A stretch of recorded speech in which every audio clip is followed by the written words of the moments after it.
How's it going, guys?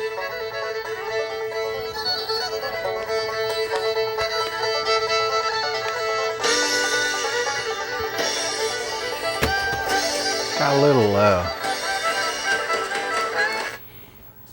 where Redfern Groves is going. Housekeeping a gentleman's cob from Missouri Meerschaum in it. Some old dark fire.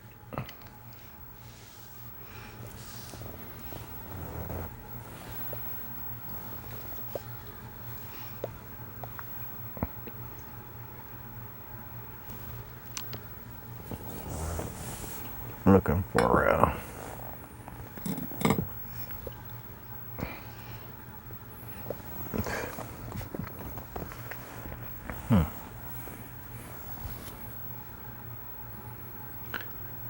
and it got some Creek in it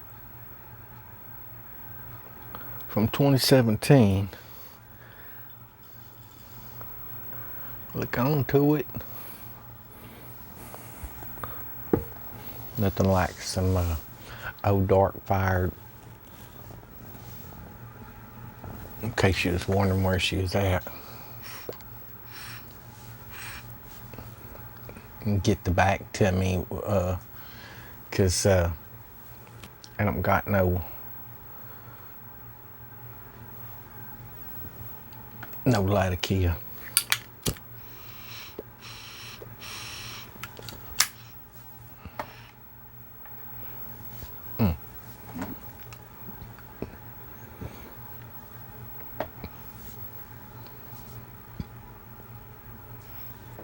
Old lemon tree temper.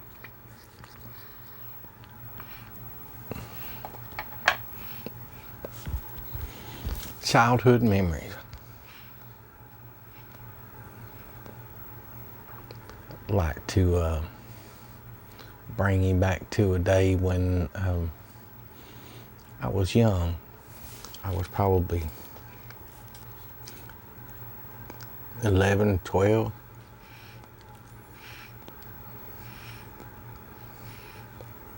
I got my first hound dog. It was a Beagle mix.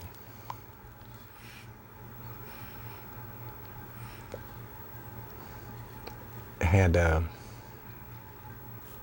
some Walker Hound in it too.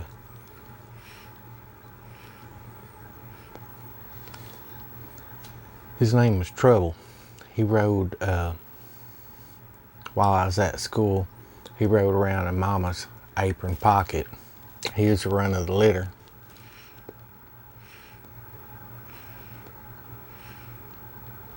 His mama's name was Ma Bell. She was a beautiful,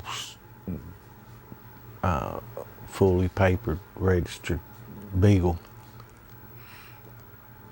But crazy as a loon.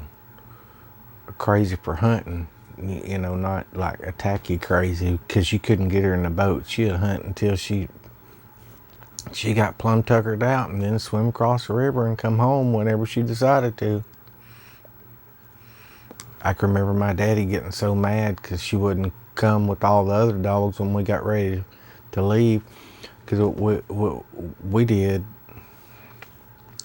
we loaded up the dogs in the morning, go across to, they call it the Big Island. We live right on the Sabine River in Indian Lake. And we'd go right across the river, which is in Louisiana, and hunt them briar patch thickets. And we used to get some rabbits out of there, some deer, run some hogs out, armadillo. And a lot of good times. Sometimes we wouldn't even fire a gun. We'd just let the dogs run, let the whatever they're running run past us and hoot and holler at them.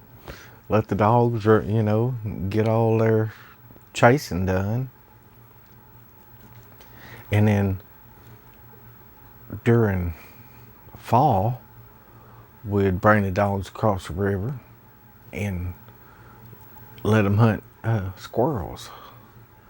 And man, you talking about the squirrels. I can remember people, if you haven't never seen clippings, whenever squirrels were up in pine trees or in oak trees, and under a pine tree, you got all these nibbled on pine cones, just piles and piles of nibbled on pine cones. Hey, meow kitty. And then under the oak trees and the white oaks and the river oaks, there would be gnawed on acorns. And you could tell they was gnawed on because you could see the yellow.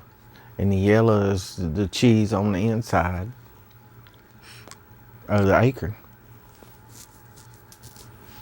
And a lot of times, if you had a good squirrel population, you had a good deer population, because the deers would smell them already cracked into acorns, and boy, they'd just come by the droves, getting them some good victuals.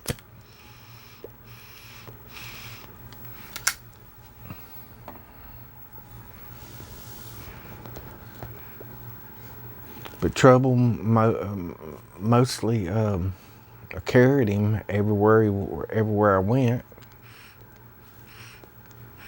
We had Snuffer, Mallbell,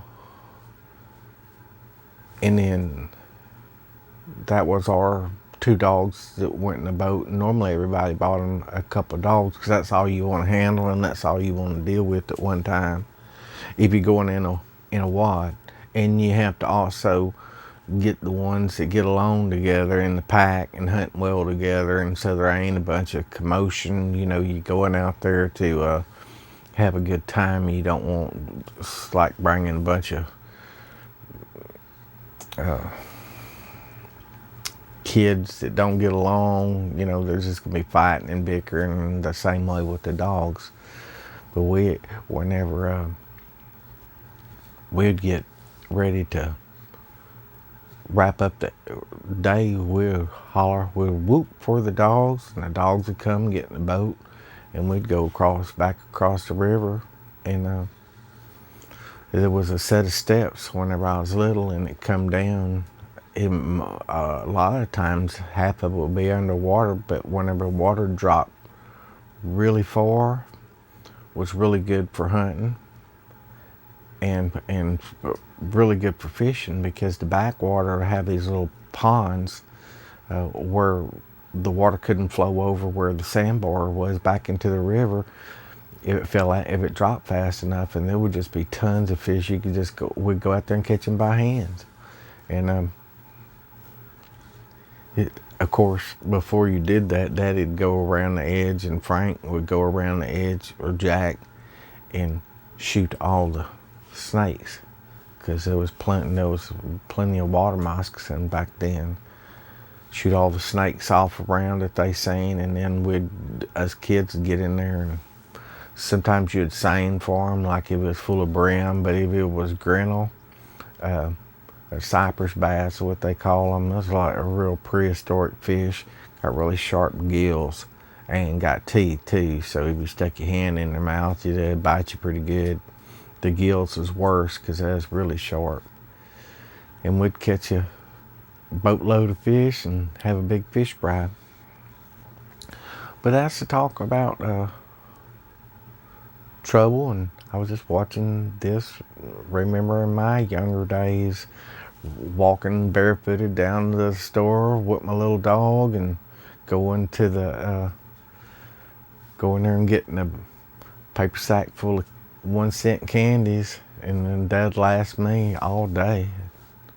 If I shared, it would last half a day. Hope y'all guys enjoyed. Peace out from Texas.